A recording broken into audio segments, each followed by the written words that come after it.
श्री काशी विश्वनाथ मंदिर न्यास द्वारा सुगम दर्शन की जो व्यवस्था श्रद्धालुओं को उपलब्ध कराई जाती है, उसके संबंध में कुछ भ्रामक समाचार के द्वारा कुछ लोग मंदिर की छवि धूमिल करने का प्रयत्न कर रहे हैं। एक जो समाचार चल रहा है कि मंदिर का टिकट 250, 400, 350 इस तरह की श्रेणियों में विभक्त हुआ है, तो यह सादर अवगत कराना है सभी श्रद्धालुओं को। श्री काशी विश्वनाथ मंदिर न्यास में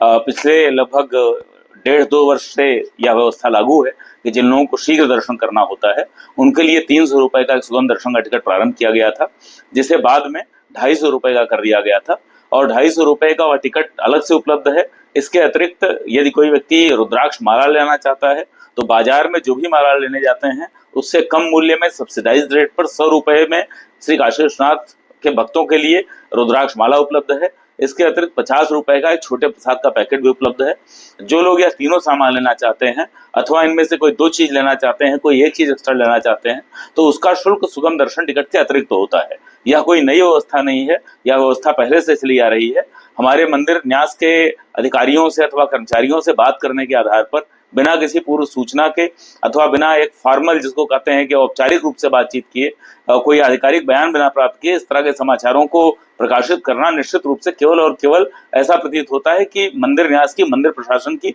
और श्री काशी विश्वनाथ धाम जैसे एक प्रतिष्ठित धाम की प्रतिष्ठा को धूमिल करने का केवल प्रयत्न है। तो इस बारे में सादर मीडिया बंधुओं से भी निवेदन है कि मंदिर के संबंध में कोई भी बयान देने के लिए, कोई भी आधिकारिक वक्तव्य देने के लिए केवल मुख्य कार्यपालक अधिकारी ही अधिकृत हैं। मुख्य कार्यपालक अधिकारी मैं स्वयं हूँ, तो मुख्य कार्यपालक अधिकारी के अतिरिक्त किसी भी स्तर से यदि कोई समाचार वह प्राप्त करते हैं या उन्हें कुछ ऐसा प्रतीत होता है कोई नई योजना आई है, तो कृपया एक बार उसका कंफर्म करने के बाद, कंफर्मेशन के बाद, उसके बारे में अपनी पुष्टि मुख्य कार्यपालक अधिकारी से करने के बाद ही उसको प्रकाशित करें, अन्यथा इससे अनावश्यक विभ्रम की स्थिति उत्पन्न होती है।